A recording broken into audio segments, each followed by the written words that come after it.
Good morning student, ESS YouTube channel में आपका स्वागत है। और जैसा कि आप लोग जानते हैं कि हम लोग अपना मैट्रिक्स चैप्टर स्टार्ट किए जिसको आव्यूह बोलते हैं। क्या बोलते हैं? आव्यूह बोलते हैं। हम एक्सरसाइज 3.B बता रहे हैं, ठीक है, जो कि लेक्चर नंबर 6 हम बता चुके हैं। आज हम लोग पढ़ेंगे लेक्चर नंबर 7। क्या पढ़ेंगे हम लोग? Lecture number 7। लेक्चर नंबर क्या पढ़ेंगे हम लोग? 7 को पढ़ेंगे, ठीक है। और कल का जो हम लोग का वीडियो में देखे थे कि एक्सरसाइज 3.B में 9 तक क्वेश्चन बना चुके थे। कितने तक बना चुके थे बाबू? 9 तक क्वेश्चन को आपको सोल्व कर दिए थे, ठीक है। तो आज हम लोग बढ़ते हैं आगे क्वेश्चन की ओर। तो क्वेश्चन नंबर आप लोग का 10, क्वेश्चन नंबर हम आप लोग का 10 दे रहे हैं। दिया है कि यदि a इक्वल 1 - 3 2 और b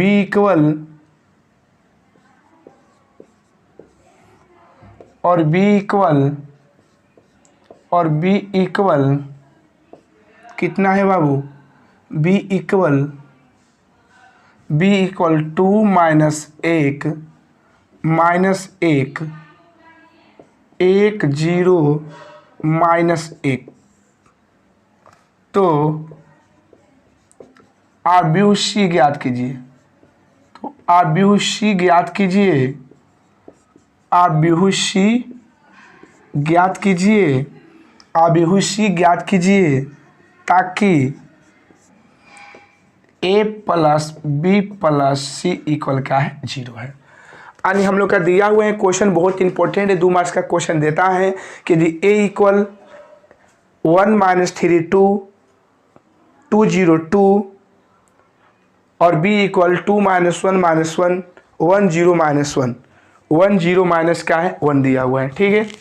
1 0 माइनस का है 1 है। तो बोला है कि C को ज्ञात करना है, जबकि हम लोग का जो a + b + c कैसा आव्यूह है? शून्य आव्यूह है। ओके, तो चलिए हम इस क्वेश्चन को सोल्व कर रहे हैं। बोला है कि a + b + c इक्वल का है 0 है, ठीक है। तो a का वैल्यू कितना दिया हुआ है? a का वैल्यू कितना है? a का वैल्यू दिया हुआ है 1 - 3 और क्या है? 2 है। और उसके बाद है 2 0 क्या है? 2 है। प्लस b का बात करेंगे, b कितना दिया हुआ है? 2 - 1 - 1 2 - 1 - 1 और 1 0 -1 प्लस c। शून्य आव्यूह का मतलब a 0 हो जाएगा। 0 0 0 0 0 0, ठीक है। शून्य का मतलब होता है शून्य आव्यूह होता है। देखिएगा, ध्यान देना है कि जितना कोटि का a होगा उतना ही कोटि का शून्य आव्यूह होगा, ठीक है। दोनों आव्यूह 2 पंक्ति हैं, 2 पंक्ति लिए हैं, 3 स्तंभ है, 3 स्तंभ लिए हैं, ठीक है। चलिए इसको आप लोग हल करने जानबे करते हैं। 1 प्लस का हो जाएगा 2 -3 - 1 2 - 1 2 + 1 0 + 0 2 - 1 प्लस c इक्वल 0 0 0 0 0 0। क्लियर है? इसको हल किया जाए आगे तो ये क्या हो जाएगा? 3 हो जाएगा, -4 हो जाएगा, 1 हो जाएगा, 3 हो जाएगा, 0 हो जाएगा, 1 हो जाएगा, ठीक है। और 0 आव्यूह को हम इधर नहीं, प्लस c इक्वल क्या बन जाएगा? शून्य आव्यूह। कौन आव्यूह बन जाएगा? शून्य आव्यूह। कौन आव्यूह हो जाएगा बाबू हम लोग का? शून्य आव्यूह। ओके, c जब निकालेंगे तो क्या हो जाएगा? 0 0 0 0 0 0 और यहाँ घटा देंगे इसको तो कितना हो जाएगा? 3 -4 1, उसके बाद 3 0 क्या बन जाएगा? 1, ठीक है।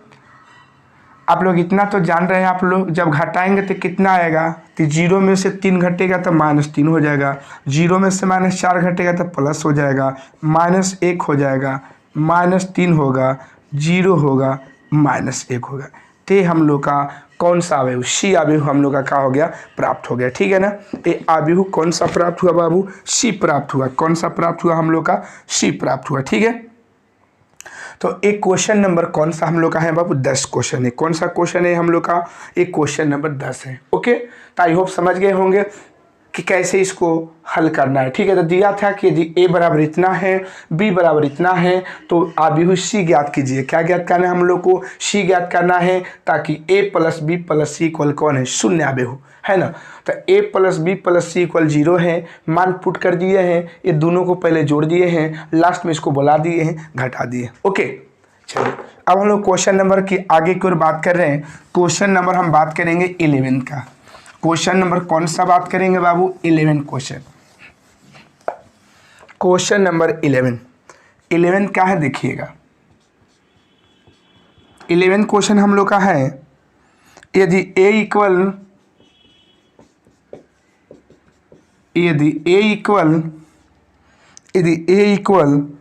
2 माइनस 3 1 4 0 b इक्वल 6 2 1 3 0 4 तो आव्यूह c ज्ञात कीजिए। तो आव्यूह c ज्ञात कीजिए, आव्यूह c ज्ञात कीजिए, ताकि a प्लस बी प्लस सी एक शून्य आव्यूह है। कौन आव्यूह है? एक शून्य आव्यूह है, एक शून्य आव्यूह है। तो सेम टू सेम उसी के जैसा है, same to same question number 10 है, और इसमें शून्य आव्यूह लिख दिया है। तो इसका मतलब आप लेकर चलिएगा a plus b plus c equal का लेकर चलिएगा 0। जब सोल्व करिएगा तो सोल्व में आप लोग a plus b plus c equal का लेकर चलिएगा 0। क्योंकि 0 क्यों लेकर चलेंगे? क्योंकि बोल दिए कि तीनों मिलाकर कौन सा आव्यूह? शून्य आव्यूह, इसलिए a plus b plus c equal 0 लेकर चलेंगे जब सोल्व करेंगे तब। ओके, चलिए इसका आंसर लिख लीजिए आप लोग, जो बना लीजिएगा बाबू। देखिए इसका आंसर है -8 -4 2 -4 और -4 ठीक है। चलिए अब क्वेश्चन नंबर हम बात करें 12 का। क्वेश्चन नंबर हम लोग कौन सा बात करें बाबू? 12 क्वेश्चन का। कौन सा क्वेश्चन का हम बात कर रहे हैं? 12 क्वेश्चन का हम बात करने वाले हैं। ठीक है, किस क्वेश्चन का बात करेंगे बाबू? 12 क्वेश्चन को हम लोग क्या करेंगे? बात करेंगे। तो 12 क्वेश्चन हम लोग का दिया हुआ है, आव्यूह x एक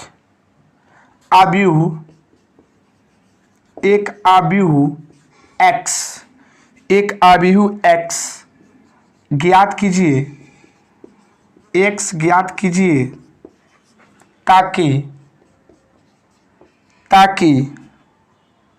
ताकि 2a plus b plus x equal क्या है? 0 है। ठीक है, और जहाँ आपको दे दिया है a इक्वल दिया हुआ है -1 2 3 4 और b इक्वल दिया हुआ है 3 - 2 1 क्या है? 5। तो इसको हल कर लीजिएगा। इसमें किसका मान ज्ञात करना है? x का, जैसे उसमें c का निकालना था, तो a का वैल्यू दिया है, b का वैल्यू दिया है, और x का मान यहाँ से निकाल दीजिएगा। ओके, तो समझ गए। चलिए आप लोग इसके आंसर को भी लिख लीजिए। 12 का आंसर a है, 12 का आंसर लिख लीजिए। 12 का आंसर -1 -2 -1 -2 -7 -13, ये 12 का आंसर है। ठीक है, -1 -2 -7 का है 13 है। ओके, तो एक क्वेश्चन नंबर हम लोग का कौन सा है बाबू? एक क्वेश्चन नंबर हम लोग का है 12 क्वेश्चन। कौन सा क्वेश्चन है आप लोग का? 12। तो 12 क्वेश्चन हो गया। चलिए अब आप लोग लिखिए क्वेश्चन नंबर 13। क्वेश्चन नंबर कौन सा बात करेंगे अब? 13 क्वेश्चन का। ठीक है,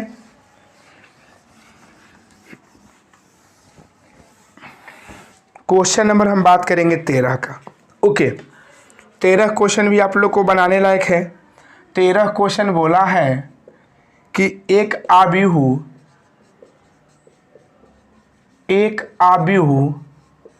x ज्ञात कीजिए, एक आव्यूह x ज्ञात कीजिए, एक आव्यूह x ज्ञात कीजिए ताकि a plus 2b plus x equal 0, x equal 0, जहाँ a इक्वल 2 माइनस 1 3 का है 5 है, और b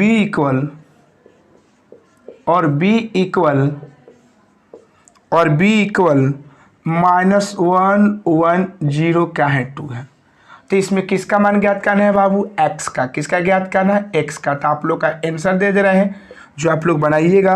क्वेश्चन नंबर 13 है 0 माइनस 1 माइनस 3 माइनस का हो जाएगा 9। क्लियर है? चलिए क्वेश्चन नंबर बात करने वाले हैं 14 का। क्वेश्चन नंबर क्या बात करने वाले हैं बाबू? 14 क्वेश्चन का। ठीक है, तो a बराबर दिया हुआ है, a बराबर है 2 3 4 माइनस 2 2 3 4 माइनस 3। यदि a बराबर इतना है माइनस 3 0 2, b इक्वल कितना है बाबू? तो b इक्वल जो हम लोग का दिया हुआ है 3 माइनस 4 क्या बन जाएगा 5, उसके बाद माइनस 5, इसके बाद 1 2 1, और c बराबर कितना है बाबू? तो c बराबर जो दिया हुआ है, c का जो वैल्यू दिया है 5 माइनस 1 का है 2 है, और उसके बाद है 7 0 क्या है 3 है, a है। तो बोला है तो x का तो एक आव्यूह x ज्ञात कीजिए, तो एक आव्यूह x ज्ञात कीजिए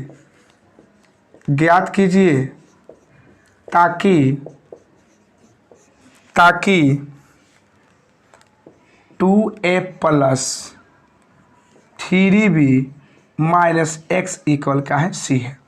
तो एक सिंपल है कि a का मान बैठा देंगे, b का मान बैठा देंगे, c का मान बैठा देंगे, है ना। c का मान बैठा देंगे, x को इधर बोला देंगे तो प्लस हो जाएगा, c को इधर बोला देंगे, कैलकुलेशन करिएगा आपका आंसर आ जाएगा। ओके, चलिए इसके आंसर को भी आप लोग को लिख दे रहे हैं ताकि कोई प्रॉब्लम ना हो इसमें।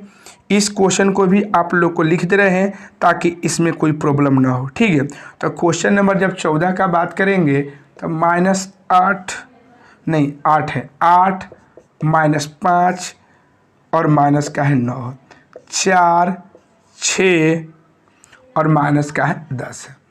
तो इस तरह से हम लोग का एक क्वेश्चन नंबर कौन सा है बाबू? 14। ठीक है, तो हम लोग का क्वेश्चन नंबर कौन सा है बाबू? 14 क्वेश्चन है। कौन क्वेश्चन है हम लोग का? 14। तो आई होप बना लीजिएगा, इसको समझ रहे हैं। ठीक है,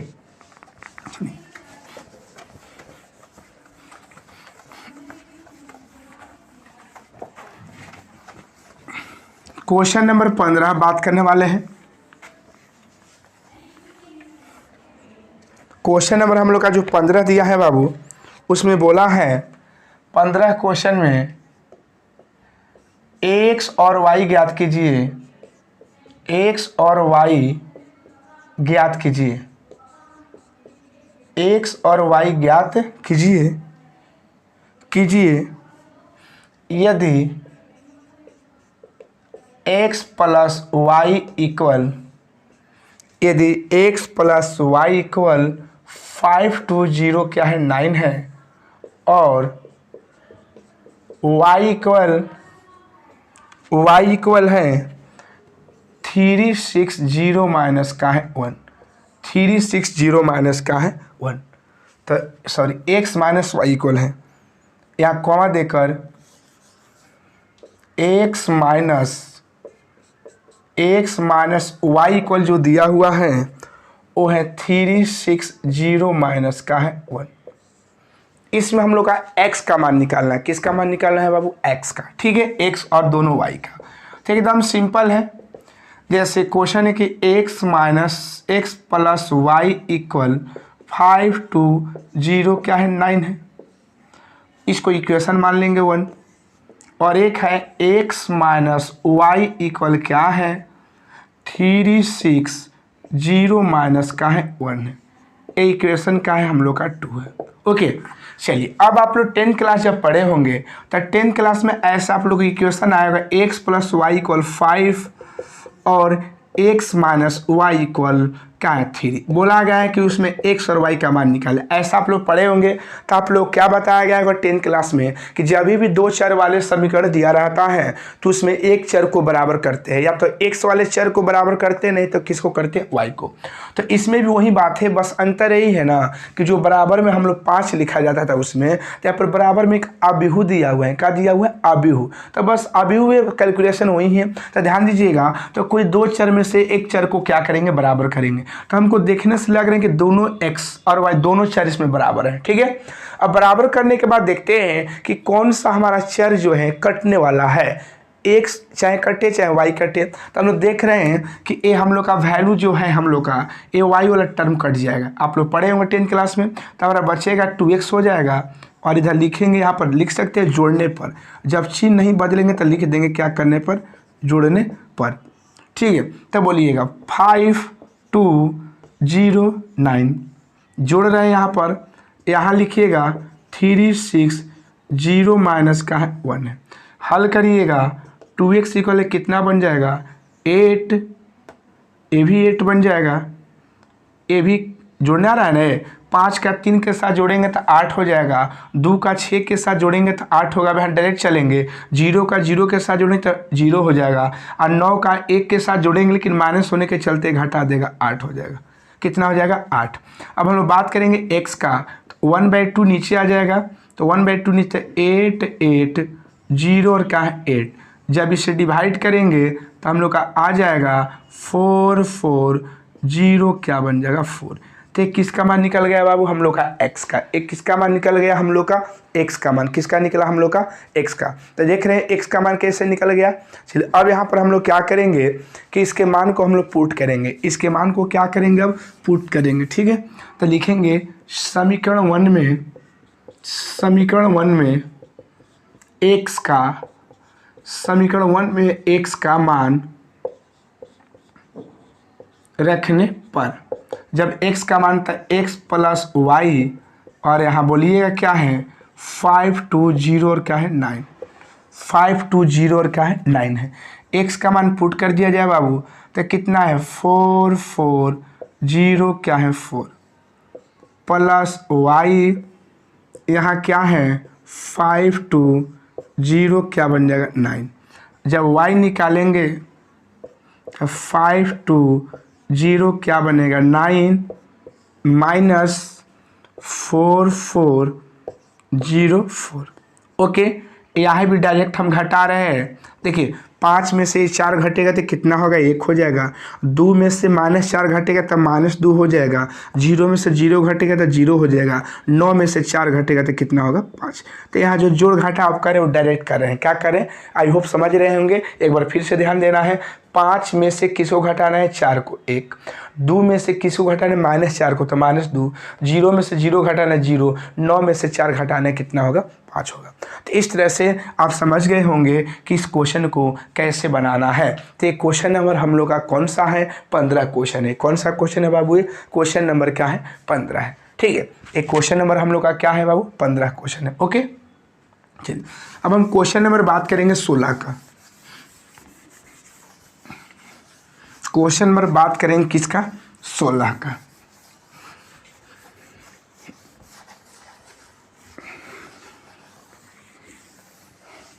क्वेश्चन नंबर बात करेंगे किसका बाबू 16 का। ठीक है, जब 16 का बात करेंगे तो 16 में बोला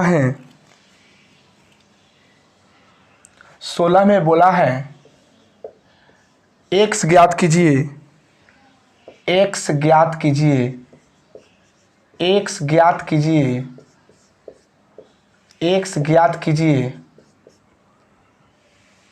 यदि y इक्वल 3 2 1 का है 4 है, y इक्वल 3 2 1 4 है, और दिया हुआ है 2x प्लस का है y, 2x प्लस y कितना दिया हुआ है 1 0 -3 और का है 2 है। ठीक है, तो इसमें तो एकदम सिंपल है, इसमें x का मान y का मान दे दिया हुआ है और x का मान निकालना है। तो हम लोग का देखिएगा यहाँ पर y का वैल्यू कितना दिया है बाबू, तो 3 2 1 का है 4 है, और यहाँ दिया हुआ है किसका 2x प्लस y इक्वल कितना है 1 0 -3 का होगा 2। तो अब क्या करेंगे कि यहाँ पर y देवे किया है तो 2x इक्वल यहाँ क्या करेंगे 1 0 -3 का बन जाएगा 2 और y इधर आ जाएगा, घट जाएगा इसमें के साथ, तो 2x इक्वल y का मान पुट कर दिया जाए 1 0 -3 2, और बोलिएगा y का वैल्यू कितना है हम लोग का 3 2 1 का बन जाएगा 4। तो 2x इक्वल घटाइएगा तो 1 में से 3 घटेगा तो -2, 0 में से 2 घटेगा तो -2, -3 में से घटेगा तो -4 और ये घटेगा तो -2। अब किसका वैल्यू निकालेंगे x का, जब x का वैल्यू निकालेंगे तो भागा लग जाएगा -2 -2 -4 -2। ठीक है, जब x निकाला जाएगा बाबू तो कट कर -1 आएगा, कट कर -1 आएगा, कट के -2 आएगा, कट के -1 आएगा। तो ये हम लोग का किसका वैल्यू निकल गया x का। तो समझ गए होंगे एक्सरसाइज 3B को हम लोग को कैसे बनाना है। तो इस तरह से हम लोग का लालजी प्रसाद से एक्सरसाइज 3B आप लोग का समाप्त हो गया। ठीक है, लालजी प्रसाद से हम लोग का एक्सरसाइज 3B का हो गया, समाप्त हो गया। ठीक है, इसके बेसिस पर कुछ क्वेश्चन आप लोग को डाल दे रहे हैं, इसके बेसिस पर एक और हम क्वेश्चन बताना चाह रहे हैं। ठीक है, देख रहे हैं एक क्वेश्चन और कि इसमें है कि नहीं ऐसा, अगर होगा तो हम बताएंगे, नहीं होगा तो इसको नहीं बताएंगे। ठीक है ना। हाँ, एक क्वेश्चन है जो आप लोग बनाना है, आप लोग को बनाना है। ठीक है, क्वेश्चन हम नंबर दे रहे हैं आप लोग को, इसको मिटा रहे हैं।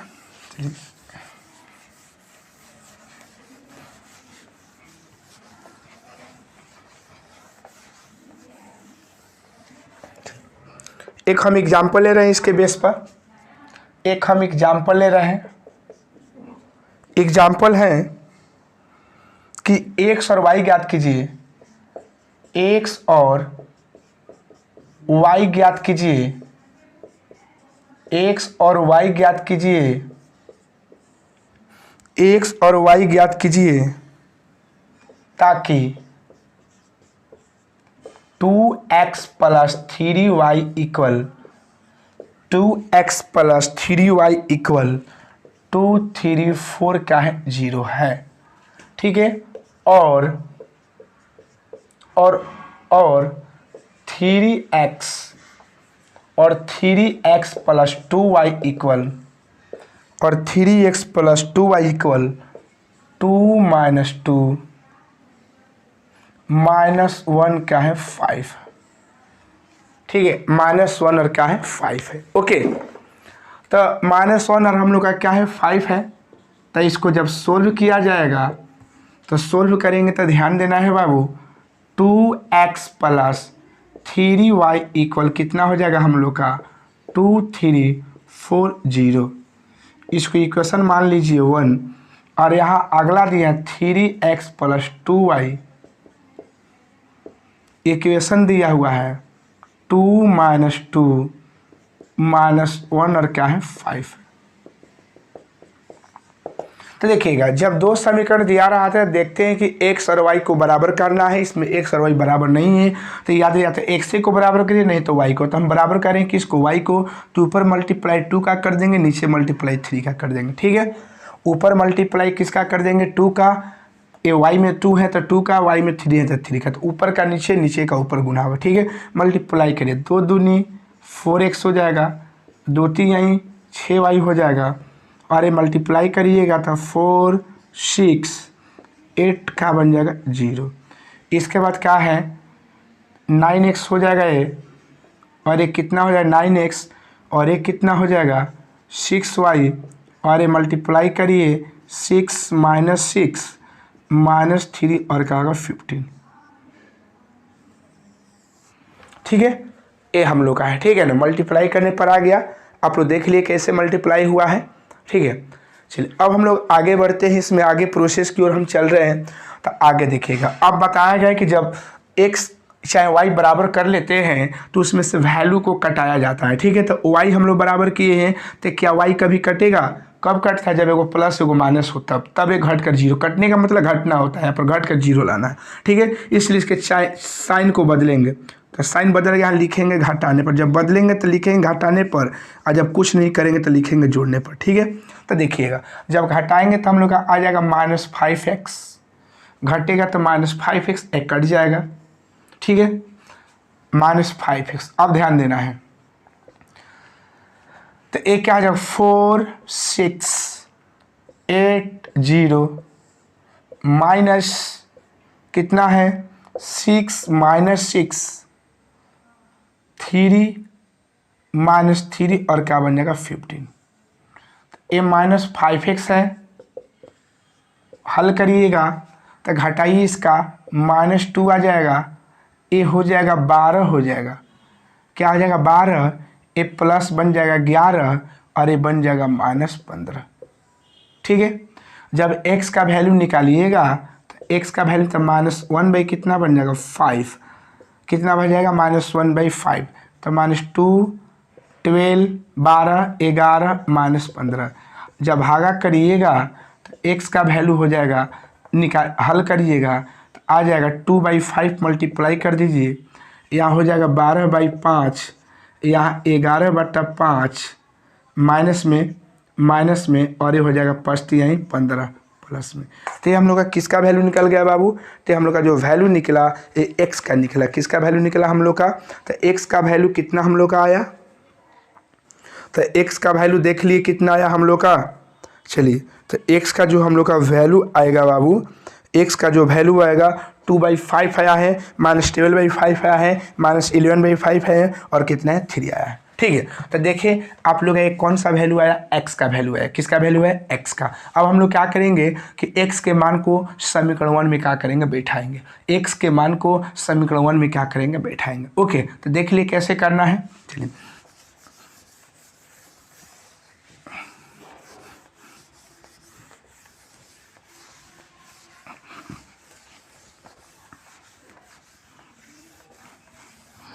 तो x के मान को समीकरण 1 में क्या करना है? बैठाना है। तो लिखना पड़ेगा कि समीकरण 1 में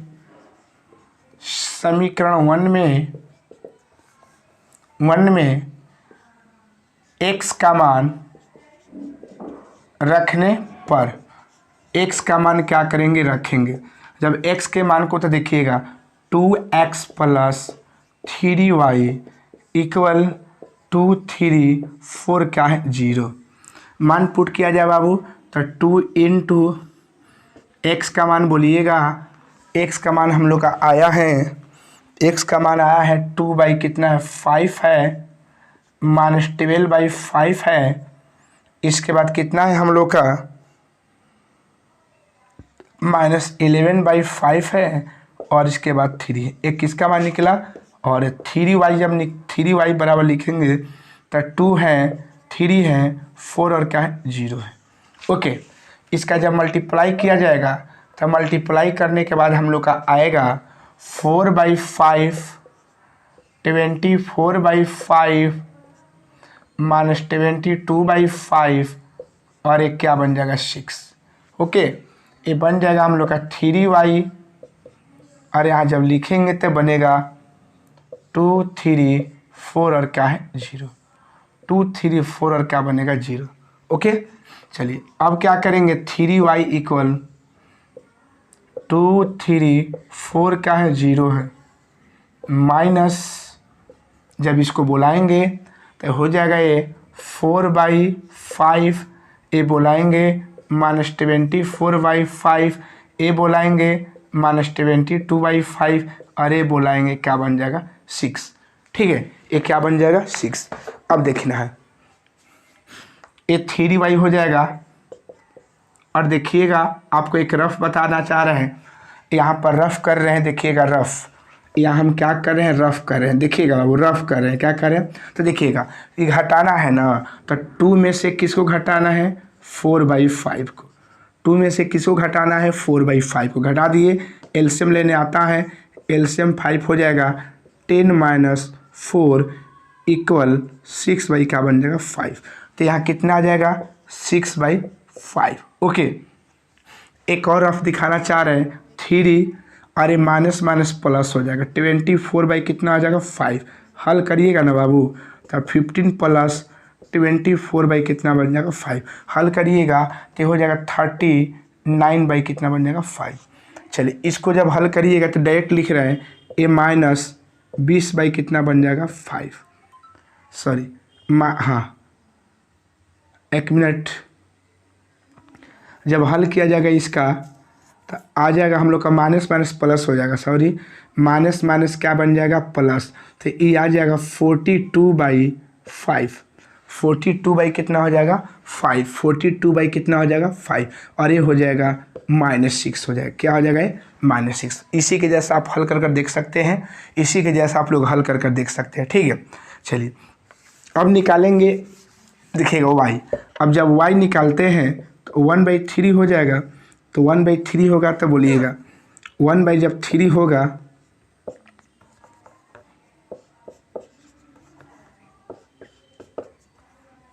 तो 6/5, 39/5, 42/5 और एक क्या बन जाएगा, 6।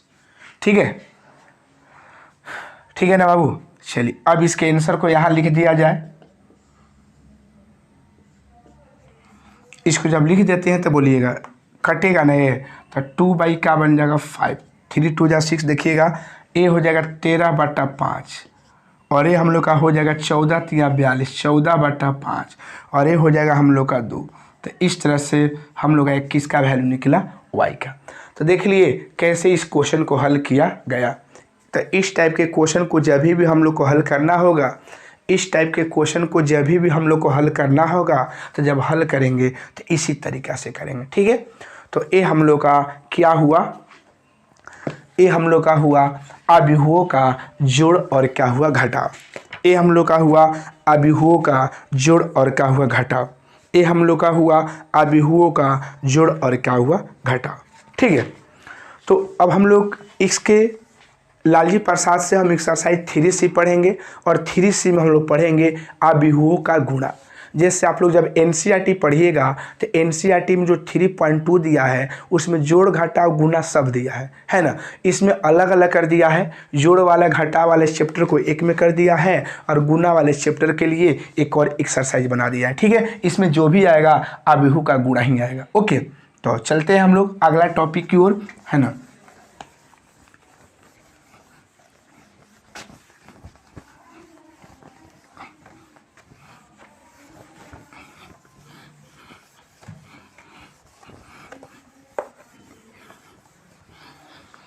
तो अगला हम लोग का टॉपिक है, अब हम लोग पढ़ेंगे अभिहुओं का गुणन।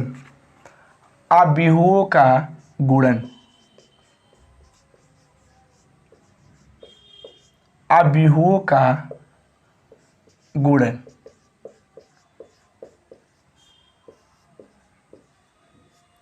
ठीक है, अभिहुओं का गुणन हम लोग पढ़ेंगे multiplication, multiplication of matrix, multiplication of matrix हम लोग अभिहुओं का गुणन पढ़ेंगे। ठीक है, तो इसका डेफिनेशन है कि यदि ए और बी, यदि ए और बी दो, यदि ए और बी दो अभिहु, यदि ए और बी दो अभिहु हो तो उनका गुणनफल, उनका गुणनफल, उनका गुणनफल, उनका गुणनफल तभी संभव है, उनका गुणनफल तभी संभव है, उनका गुणनफल तभी संभव है, संभव है जब ए में स्तंभों की संख्या, जब ए में स्तंभों की संख्या, जब ए में स्तंभों की संख्या, जब ए में स्तंभों की संख्या, कॉमा बी में पंक्तियों, बी में पंक्तियों, बी में पंक्तियों की, बी में पंक्तियों की संख्या, बी में पंक्तियों की संख्या के बराबर, बी में पंक्तियों की संख्या के बराबर, बी में पंक्तियों की संख्या के बराबर हो, बराबर हो। इस प्रकार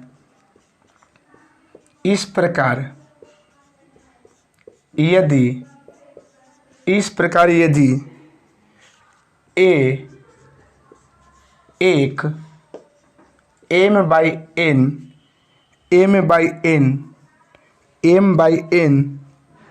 कोटि का, m बाई n कोटि का आव्यूह, m बाई n कोटि का आव्यूह हो तथा b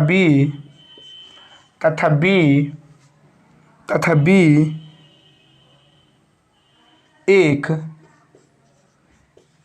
n बाई p कोटि का, n बाई p कोटि का, n बाई p कोटि का आव्यूह, n बाई p कोटि का आव्यूह हो तो उनका गुणनफल, हो तो उनका गुणनफल, हो तो उनका गुणनफल, उनका गुणनफल ए बी बराबर, उनका गुणनफल ए बी बराबर सी द्वारा, उनका गुणनफल ए बी बराबर सी द्वारा परिभाषित, सी द्वारा परिभाषित, सी द्वारा परिभाषित होता है, सी द्वारा परिभाषित होता है, जहाँ सी एक m बाई, जहाँ सी एक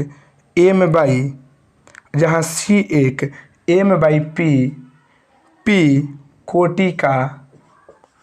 कोटि का आव्यूह होगा, कोटि का आव्यूह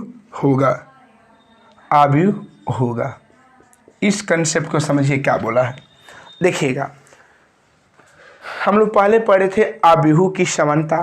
तो आव्यूह की समानता के लिए कोटि बराबर होता है, आव्यूह के योग के लिए कोटि बराबर होता है, आव्यूह के घटाव के लिए कोटि बराबर होता है। इन तीनों चीज़ों को जब भी हम लोग पढ़े थे तो उसमें देखे थे कि दो आव्यूहों की समानता तभी होता है जब उन दोनों आव्यूहों की कोटि बराबर हो, तब उनके संगत अवयव को बराबर करते थे। ठीक इसी प्रकार दो आव्यूहों का जब जोड़ घटाव पड़े थे तो उसमें भी नियम यही था, क्या था कि दोनों आव्यूह की कोटि क्या हो, बराबर हो, और साथ ही साथ उनके संगत अवयव को जोड़ते और घटाते हैं। ठीक है, लेकिन जब दो आव्यूहों का जब गुणा पढ़ेंगे तब बोले कि माना कि यदि ए और बी दो आव्यूह हो, यदि ए और बी दो आव्यूह हो, यदि ए और बी दो क्या हो, आव्यूह। ठीक है, जैसे मान लेते हैं कि एग्जाम्पल के तौर पर देखिए, यहाँ पर समझना है तो जैसे ए बराबर हमारे पास कोई आव्यूह है, यहाँ ए आई जे मान लिए, और इसका कोटि m बाई क्या है, n है। ठीक है, और हमारे पास b जो दिया हुआ है वो भी एक आव्यूह है, इसका b आई जे, और इसका कोटि n बाई क्या है, p है, इसका कोटि n बाई क्या है, p है। ठीक है, तो बोला गया है कि इन दोनों का गुणा तभी संभव है, इन दोनों का गुणा तभी संभव है जब इन दोनों का गुणा तभी संभव है, इन दोनों का गुणा तभी संभव है जब इसका स्तंभ और इसका पंक्ति, इस आव्यूह का स्तंभ और इस आव्यूह का पंक्ति दोनों क्या हो, बराबर हो। मतलब इसको हम लिख सकते हैं, अगर इसके कंसेप्ट को लिखना चाहते हैं, इसके कंसेप्ट को लिखना चाहते हैं तो इसको लिखेंगे n = n। मतलब याद ध्यान दीजिएगा कि इस आबिहू का स्तंभ n है और इस आबिहू का पंक्ति क्या है, n है, तो दोनों का होना चाहिए बराबर है, तभी बोलेंगे कि गुणा संभव है। गुणा संभव है, किसी भी दो आबिहू का गुणा तभी संभव होगा। बात को ध्यान दीजिएगा, कंसेप्ट को, किसी भी आबिहू का गुणा तभी संभव होगा जब प्रथम आबिहू ए के पंक्ति स्तंभों की संख्या द्वितीय आबिहू बी के पंक्तियों की संख्या के बराबर हो, तो हम बोलेंगे कि इन दोनों आबिहुओं का गुणा संभव है। तो देखिएगा, किसी भी आबिहू का जब गुणा अगर बात करेंगे तो इसके 2 पॉइंट को याद रखिएगा ना, है ना। स्तंभ बराबर क्या होगा, स्तंभ बराबर क्या होगा, पंक्ति। स्तंभ बराबर क्या होगा, पंक्ति। प्रथम आबिहू का स्तंभ, द्वितीय आबिहू का पंक्ति। प्रथम को ए माने हैं, द्वितीय को क्या माना गया, बी। ए और बी के प्रथम और द्वितीय के जगह पर कुछ भी हो सकता है, ठीक है। तो इसका शर्त यही है कि दो आबिहू का गुणा तभी संभव है, दो आबिहू का गुणा तभी संभव है, दो आबिहू का गुणा तभी संभव है जब प्रथम आबिहू का स्तंभ द्वितीय आबिहू के पंक्ति के बराबर हो, तो हम बोलेंगे कि गुणा संभव है, ठीक है। अब देखिएगा, गुणा करते हैं, गुणा करते कैसे हैं, गुणा करते हैं तो गुणा कैसे करते, जब गुणा करेंगे तो गुणा करने में ध्यान देना है कि प्रथम आबिहू के पंक्ति को लेंगे, प्रथम आबिहू के पंक्ति को लेंगे और द्वितीय आबिहू के स्तंभ के साथ गुणा करेंगे, गुणा करेंगे। ये दो कंडीशन को आपको ध्यान देना होगा, ये दो कंडीशन को ध्यान देना होगा, ये दो कंडीशन को आपको ध्यान देना होगा। एक बार फिर से समझना है कि पहले कोई भी आबिहू को जांचेंगे कि उसका गुणा संभव है कि नहीं। अगर गुणा संभव कब होगा, जब प्रथम आबिहू का पंक्ति दूसरे आबिहू के स्तंभ के प्रथम आबिहू का स्तंभ दूसरे आबिहू के पंक्ति के अगर बराबर है तो गुणा क्या है, संभव है। गुणा संभव है, गुणा क्या है, संभव है। और जब संभव हो जाएगा तो गुणा करते हैं, गुणा कैसे करेंगे, गुणा कैसे करेंगे, तो अब गुणा करने वक्त ध्यान देना है कि प्रथम आबिहू के पंक्ति को लेंगे और द्वितीय आबिहू के स्तंभ के साथ गुणा कर देंगे, वो जो प्राप्त होगा वही दो आबिहुओं का गुणा है, ठीक है। तो इसके कंसेप्ट को आगे कल के चैप्टर में हम लोग पढ़ेंगे, कल के लेक्चर में पढ़ेंगे कि कल के लेक्चर में इसी के बारे में पढ़ना है कि आबिहू का गुणा कैसे करना है। तो याद रखिएगा यहाँ परिभाषा कि यदि ए और बी दो आबिहू हो तो उनका गुणनफल तभी संभव है जब ए में स्तंभों की संख्या बी में पंक्तियों की संख्या के बराबर हो। गुणा करना होगा तब, गुणनफल तभी संभव है जब ए में स्तंभों की संख्या बी में पंक्तियों की संख्या के बराबर हो। अब इस प्रकार यदि ए एक m/n कोटि का आबिहू है, मान लेते कि जो आबिहू दिया रहेगा उसका कोटि तो कुछ होगा, तथा बी भी एक प्रकार का आबिहू है जिसका कोटि तो होगा, तो उनका जो गुणनफल जो ए बी बराबर सी मात्रा मान लिया गया है, सी के ओ जो मान सकते हैं, सी जो प्राप्त होगा, जो उसका जो कोटि होगा m/p का होगा p। तो m/p का मतलब ध्यान दीजिएगा, m/p का मतलब समझिएगा कि a है तो m बराबर n, और जो इसका पंक्ति जो गुणनफल जो प्राप्त होगा m गुने किससे होगा, p से होगा, ठीक है। तो कल के वीडियो में हम लोग इसके बारे में अच्छा से चर्चा करेंगे कि दो आबिहुओं का गुणा कैसे संभव है। लेकिन एक बात को ध्यान देना है, अगर वीडियो पसंद आए तो लाइक कमेंट और सब्सक्राइब जरूर करिएगा, क्योंकि तभी हमको पता चलेगा कि हमारा वीडियो बनाया हुआ सही है या गलत है, ठीक है। तो धन्यवाद, जय हिंद, जय भारत।